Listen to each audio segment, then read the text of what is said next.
Thank you very much, Mr. President. Ladies and gentlemen, good evening. Assalamu alaikum. Lovely to see you all here tonight. We are having a very entertaining night, are we not, with some very interesting things being said from the other side of the house tonight. Let me begin by saying, as a Muslim, as a representative of Islam, I would consider myself an ambassador for Islam, a believer in Islam, a follower of Islam and its Prophet. So, in that capacity, let me begin by apologizing to Anne-Marie for the Bali bombings. I apologize for the role of my religion and me and my people, for the killing of Theo van Gogh, for 7/7. Yes, that was all of us. That was Islam, that was Muslims, that was the Quran. I mean, astonishing claims to make in the very first speech tonight, on a day like today, where the Conservative Prime Minister of the United Kingdom is having to come out and point out that these kind of views are anathema. And I believe you're trying to stand for the Labour Party to become an MP in Brighton. If you do, and you make these comments, I'm guessing you'll have the whip withdrawn from you, but then again, UKIP's on the rise, they'll take you, the BNP, they might have something to say about your views. This is what Mehdi Hassan always does. By the way, just on a factual point, since we heard a lot about the second speaker, about how backward we Muslims all are, on a factual point, you said that Islam was born in Saudi Arabia. Islam was born in 610 AD. Saudi Arabia was born in 1932 AD. So you were only 1,322 years off. Not bad? Not bad start there. Talking of maths, by the way, a man named Al-Khwarizmi was one of the greatest mathematicians of all time, a Muslim, worked in the golden age of Islam. He's the guy who came up with not just algebra, but algorithms. Without algorithms, you wouldn't have laptops. Without laptops, Daniel Johnson tonight wouldn't have been able to print out his speech in which he came to berate us Muslims for holding back the advance and intellectual achievements of the West, which all happened without any contribution from anyone else other than the Judeo-Christian people of Europe. In fact, Daniel David Levering, the author of the Pulitzer Prize-winning historian and author of The Golden Crucible, points out that there would be no Renaissance, there would be no Reformation in Europe without the role played by Ibn Sina and Ibn Rushd and some of the great Muslim theologians, philosophers, scientists in bringing Greek texts to Europe. As for this being our university, I will leave that to the imagination as to who is our and who is there. I studied here too. An astonishing set of speeches so far making this case tonight. A mixture of just cherry-picked quotes, facts and figures, self-serving, selective, a farrago of distortions, misrepresentations, misinterpretations, misquotations. Daniel talked about my article in the New Statesman, which got me a lot of flack, where I talked about the anti-Semitism that is prevalent in some parts of the Muslim community, which indeed it is. Of course, I didn't say in that piece that it was caused by the religion of Islam. In fact, modern anti-Semitism in the Middle East was imported from, finish the sentence, Judeo-Christian Europe, where I believe some certainly bad things happened to the Jewish people. In fact, Tom Friedman, Jewish-American columnist in the New York Times, told me in this very chamber last week that he believed, had Muslims been running Europe in the 1940s, 6 million extra Jews would still be alive today. So I'm not going to take lessons in anti-Semitism from someone who's here to defend the Judeo-Christian values of a continent that murdered 6 million Jews. Moving swiftly on. Yes. Absolutely. Well, I'm about to make that point. No, I'm about to make that point. You're right. I agree with you 110%. That is my point. I don't think Europe is evil or bad. I'm a very proud European. I don't want to judge Europe on that basis, but if we're going to play this gutter game where we pull out the Bali bombing and we pull out examples of anti-Semitism in the Islamic community, then of course I'm going to come back and say, well, hold on. I mean, look, let's be very clear. Daniel here was a last-minute replacement for Douglas Murray, who had to pull out. And Douglas and I have a well-documented differences, but to be fair to Douglas, as to be fair to Anne-Marie and to Peter, atheists. Atheists see all religions as evil, violent, threatening. What the problem I have with Daniel's speech is that Daniel comes here to run this robust defense of Christianity, forgetting that his fellow Christians, people who said they were acting in the name of Jesus, gave us the Crusades, the Spanish Inquisition, the anti-Jewish pogroms, European colonialism in Africa and Asia, the Lord's Resistance Army in Uganda, not to mention countless arson and bomb attacks on abortion clinics in the United States of America to this very day. I would like a little bit of humility from Daniel first before he begins lecturing other communities and other faiths on violence, terror and intolerance.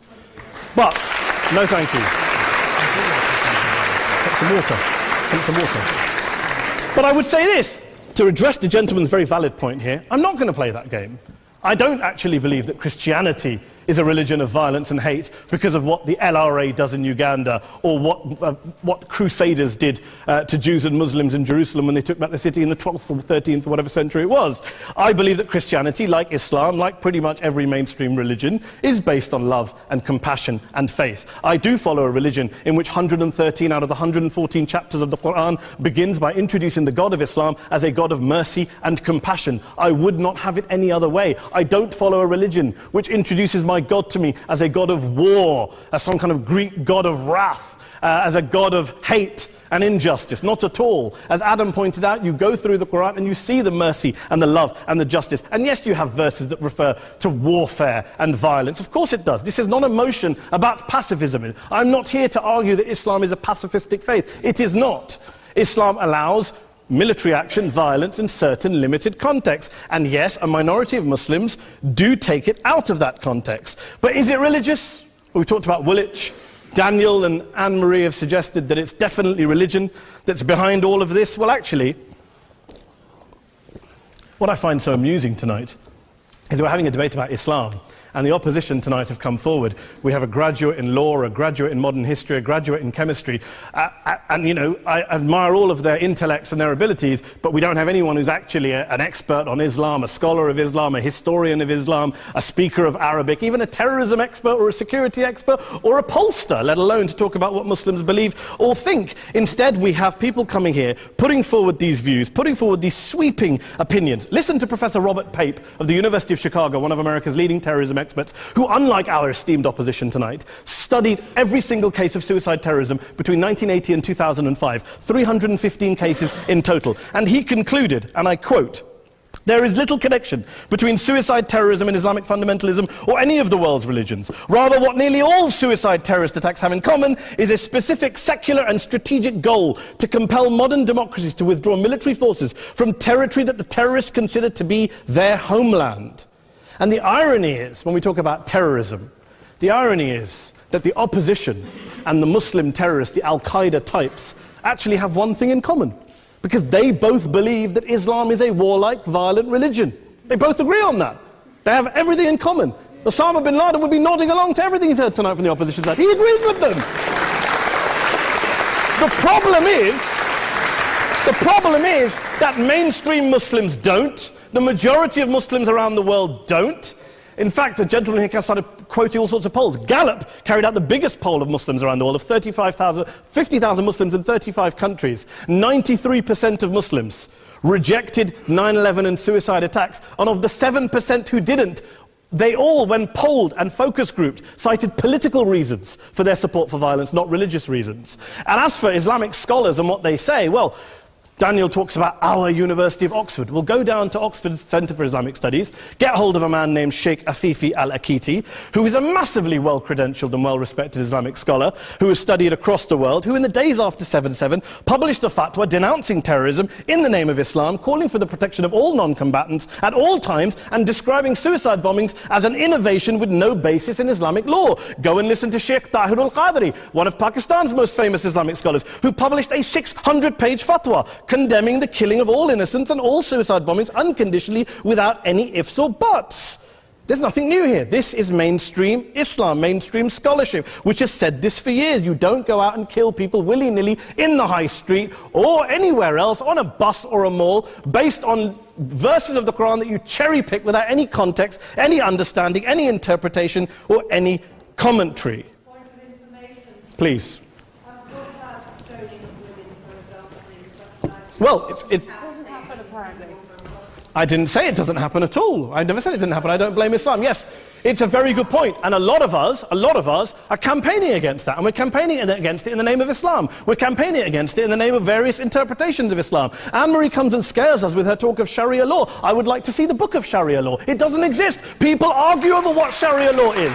And you empower the extremists by saying there is only one version. You empower them all. I don't believe you took any interruptions, Anne-Marie, so I think you should stay there for a moment. Several countries. Here's what we're dealing with. Here's what we're dealing with. We are dealing, I took your point.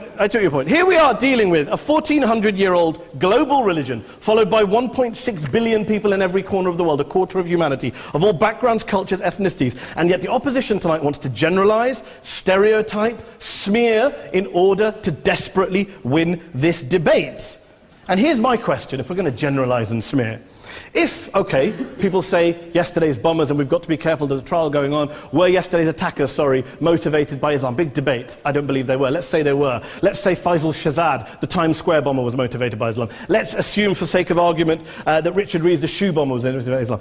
If Islam is responsible for these killings, if Islam is what is motivating these people, and Islam is therefore not a religion of peace, a religion of war, then ask yourself this question: why aren't the rest of us doing it? Why is it such a tiny minority of Muslims are interpreting their religion in the way that the opposition claim they are? Let's assume there are 16,000 suicide bombers in the world. There aren't. Let's assume there are for the sake of argument. That's 0.001% of the Muslim population globally. What about the other 99.99% of Muslims who the opposition tonight either ignore or smear? The reality is that the rest of us aren't blowing ourselves up tonight. The reality is that the opposition came here tonight not worried about the fact that me and Adam might pull open our jackets and blow ourselves up tonight because we're followers of a warlike warrior religion which wants to take over Europe and Daniel's university. The issue is this. The issue is this. Unless the opposition can tell us tonight, and Peter Atkins is here, one of our great atheist intellectuals, can tell us tonight, can answer this question tonight: why don't the vast majority of Muslims around the world behave as violently and aggressively as a tiny minority of politically motivated extremists? Then they might as well give up and stop pretending they have anything relevant to say about Islam or Muslims as a whole. Ladies and gentlemen, let me just say this to you. Think about what the opposite of this motion is. If you vote no tonight, think about what you're saying the opposite of this motion is. That Islam isn't a religion of peace, it's a religion of war, of violence, of terror, of aggression. That the people who follow Islam, me, my wife, my retired parents, my 6-year-old child, that 1.8 million of your fellow British residents and citizens, that 1.6 billion people across the world, your fellow human beings, are all followers, promoters, believers in a religion of violence. Do you really think that? Do you really believe that to be the case? They say that in the Oxford Union, the most famous debate was in 1933, when Adolf Hitler looked out for the result of the King and Country motion, where they voted against fighting for King and Country, and Hitler was listening out for the result. Well, tonight, 80 years on, there are two groups of people around the world who I would argue are waiting for the result of tonight's vote. There are the millions of peaceful, non-violent, law-abiding Muslims both in the UK, Europe, Asia, Africa and beyond, who see Islam as the source of their identity, as a source of spiritual fulfillment, of hope, of solace. And there are the phobes, the haters, the bigots out there who want to push the clash of civilizations, who want to divide all of us into them and us and ours and their. Ladies and gentlemen, I urge you all not to fuel the arguments of the phobes and bigots. Don't legitimize their divisions. Don't legitimize their hate. Trust those Muslims who you know, who you've met, who you hear, who don't believe in violence, who do want you to hear the peaceful message of the Quran as they believe it to be taught to the majority of Muslims, the Islam of peace and compassion and mercy, the Islam of the Quran, not of Al-Qaeda. Ladies and gentlemen, I beg to propose this motion to the House. I urge you to vote yes tonight. Thank you very much for your time.